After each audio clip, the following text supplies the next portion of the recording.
इसमें गलत क्या है? अगर हम अलग अलग शादी कर लेते तो वो तो ठीक है तुम लोगों की नजरों में, है नहीं? हमने साथ रहने की वजह से एक लड़के से शादी कर ली। बर्तन धुल रहे हैं। একই মণ্ডপে এক বর তিন কনে, আগুনকে সাক্ষী রেখে একজন ছেলেকে বিয়ে করলেন তিনজন নারী। ঘটনাটির কয়েকটি ভিডিও সামাজিক যোগাযোগ মাধ্যমে প্রকাশের পর রীতিমতো ভাইরাল। ভারতের উত্তরপ্রদেশের আমরোহায় ঘটে গেল এমনই অপ্রত্যাশিত একটি বিয়ের ঘটনা। ভাইরাল হওয়া ভিডিওটিতে দেখা যায় একজন যুবককে ঘিরে তিন তরুণী হিন্দু রীতি অনুযায়ী ৭ পাক ঘুরছেন। এরপর ওই যুবক তিনজনের সিঁথিতেই সিঁদুর পরিয়ে দিচ্ছেন।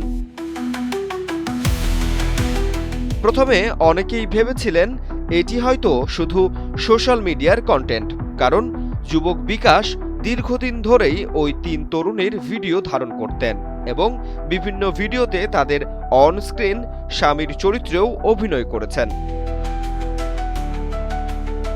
কিন্তু পরে চারজনই ভিডিও বার্তায় দাবি করেন এটি কোনো নাটক নয়, তারা সত্যিই বিয়ে করেছেন। তিন তরুণীর দাবি তারা ছোটবেলা থেকেই একসঙ্গে বড় হয়েছেন, বিয়ের পর আলাদা হয়ে যাওয়ার কথা তারা মেনে নিতে পারেননি। তাই পরিবারের আলাদা আলাদা বিয়ের সিদ্ধান্তের বদলে তারা একজনকেই একসঙ্গে বিয়ে করার পথ বেছে নিয়েছেন। তাদের ভাষ্য, সবাই প্রাপ্তবয়স্ক এবং নিজেদের সম্মতিতেই এই সিদ্ধান্ত নিয়েছেন। এমনকি একজন জানান আলাদা হওয়ার চিন্তা থেকে তারা আত্মহত্যার কথাও ভেবেছিলেন, পরে একসঙ্গে থাকার জন্যই এই সিদ্ধান্ত নেন।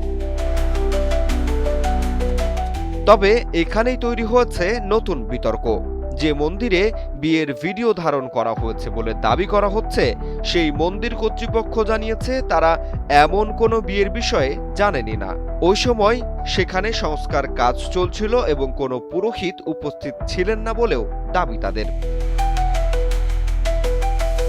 শুধু তাই নয়, ভারতের হিন্দু ম্যারেজ অ্যাক্ট ১৯৫৫ অনুযায়ী জীবিত স্ত্রী থাকা অবস্থায় একজন হিন্দু পুরুষের আরও একটি বিয়ে বৈধ নয়।